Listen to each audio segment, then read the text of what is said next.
Welcome back to another episode of Yesterday on the Internet. This is my brand new channel. If you guys are new here and you haven't seen my main channel, that'll be linked down in the description. If you are from my channel, I really do appreciate you coming by, stopping by, and spending just a few of your minutes every day to hear about what has happened on the Internet yesterday. I didn't want to have to start again with another sad, heartbreaking, kind of just downer news, but I want to get this out of the way early so that the other news can kind of lift the spirits throughout this video.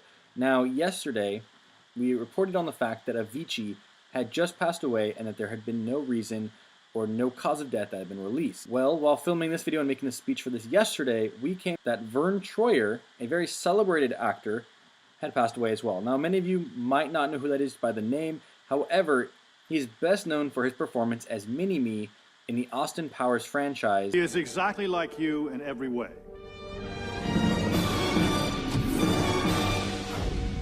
Except 1/8 your size.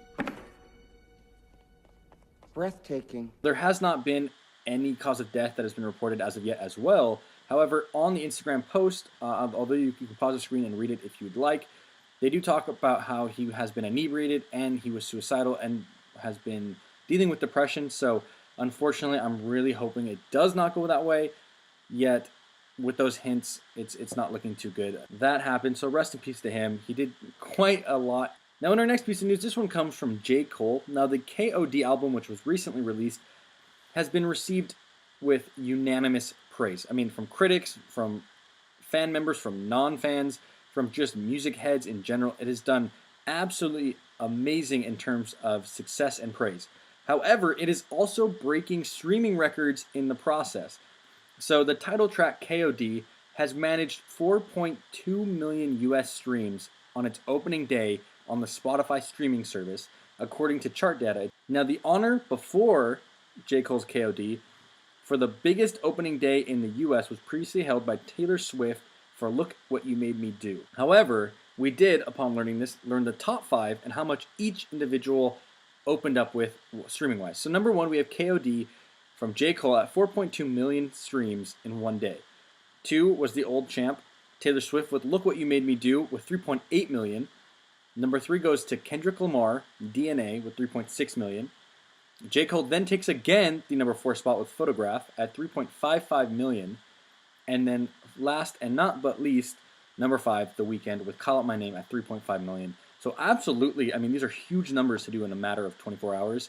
So huge, huge success is going to J. Cole. Let me know what you guys think about the album in the comments below.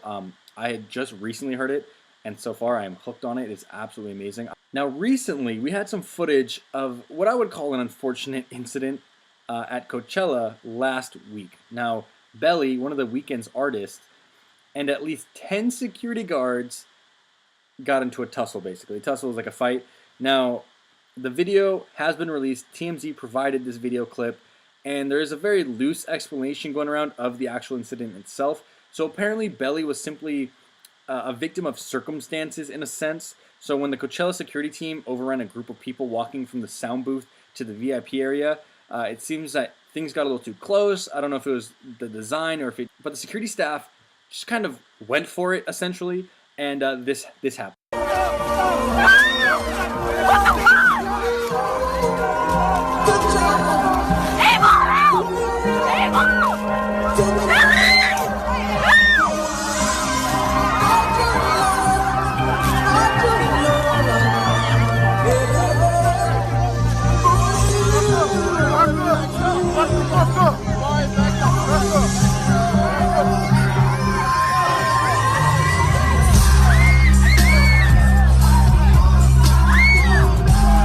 Now, Belly has chosen to remain positive about the experience.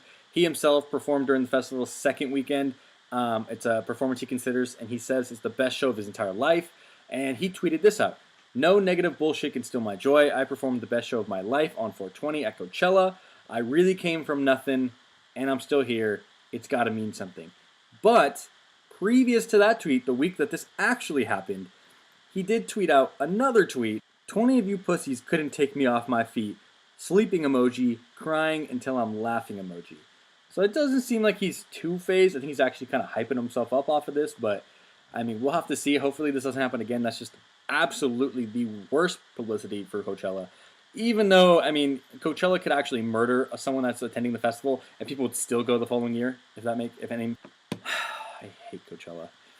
Now, in a recently released interview from DJ Vlad, Russ, everyone's favorite rapper, sarcasm in point, spoke on his opinions on whether or not the rapper or the producer should be blamed when the song flops, or if the beat's not hot, or if the song just doesn't do well.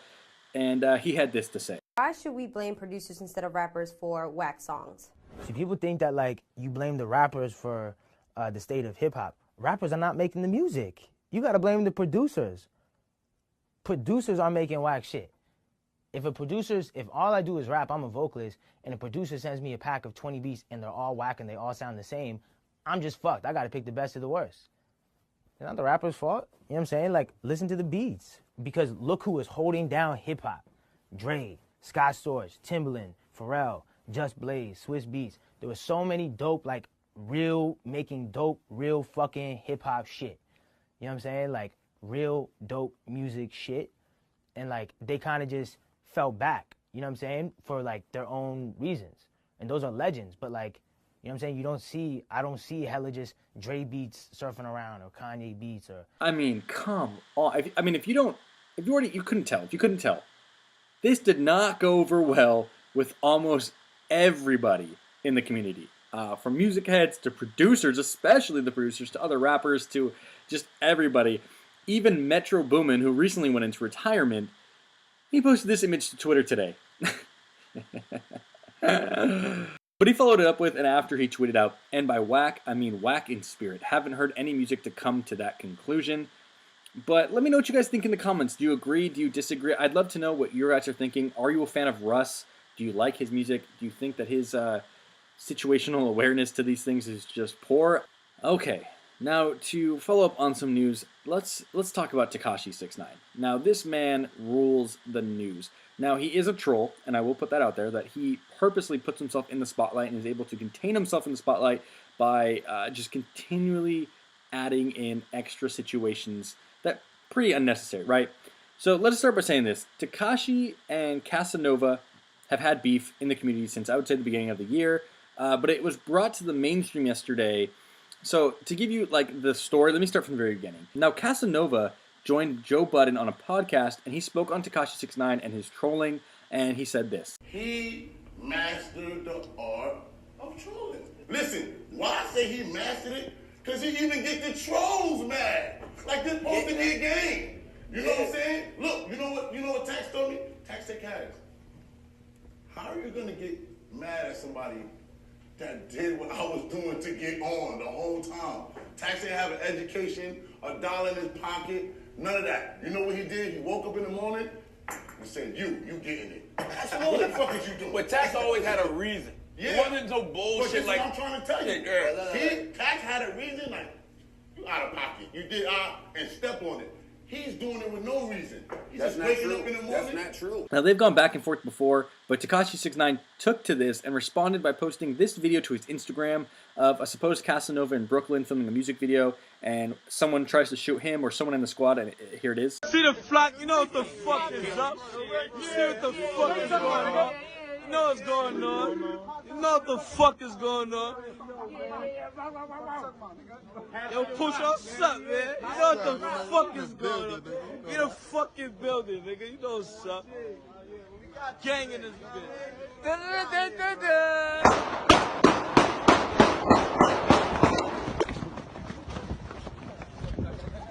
Leave the caption as well. You keep my name in your mouth. How you getting shot at in your own hood? Can't even shoot a music video in Brooklyn. How that song go? Don't run. Where you going? Tagged Charlemagne and Joe Budden. I'ma kill it too. Treyway. Now, it was said that this was an old video. It wasn't recent. However, the fact that it's even being posted is pretty hilarious in my opinion. I mean, it's just... I'm no rapper, but, like, if I was getting shot at in my own hood, I mean, it's just not a good look. Whatever you... Casanova responded with what I found out to be two separate responses. Now, he did tweet out two separate things. Now, the first one, it said, 69, you missed a part. I don't run, champ, and that wasn't no op shooting. Are you none of your people? Because y'all would have been in the king's country where whoever got shot went. But then, I think either deleted it or at some point decided that wasn't what the tweet was going to say. Now, the second one said, Please, you know my body. Nobody shot at me, pussy, lol. What did happen is something I can't talk about because of the circumstances. But 4 of my dudes are locked up, and what you doing is telling. Free my dogs. And whoever it happened, I wish he was on the block. Bye-bye, boom. Obviously, I had to censor a few words due to my race. I mean, it was paired perfectly with this video.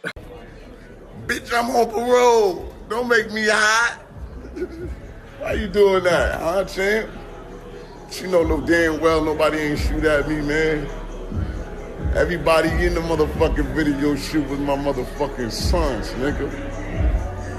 Fuck out of here. Casanova even aired out Tekashi. Even aired him out and posted a DM from January from Tekashi that reads, "Today at 8:01 p.m.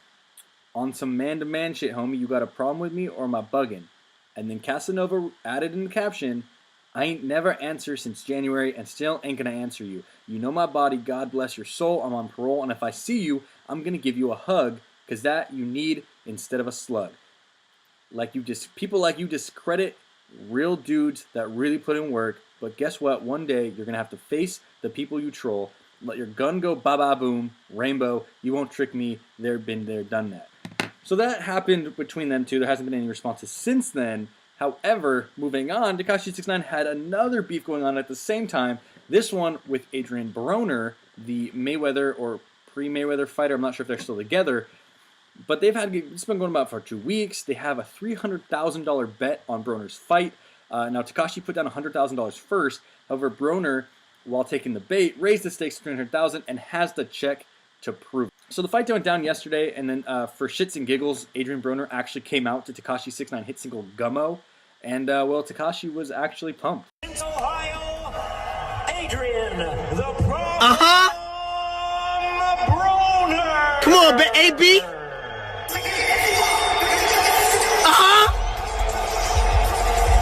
Right? You hear this?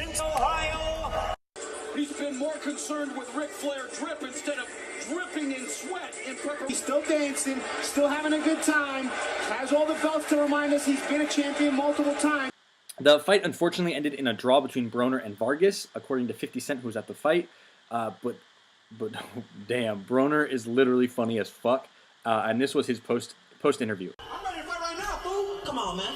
You need peroxide. You need peroxide and alcohol. You need to settle down. You need peroxide and alcohol. Boy, your face on 6'9" right now. You a blood.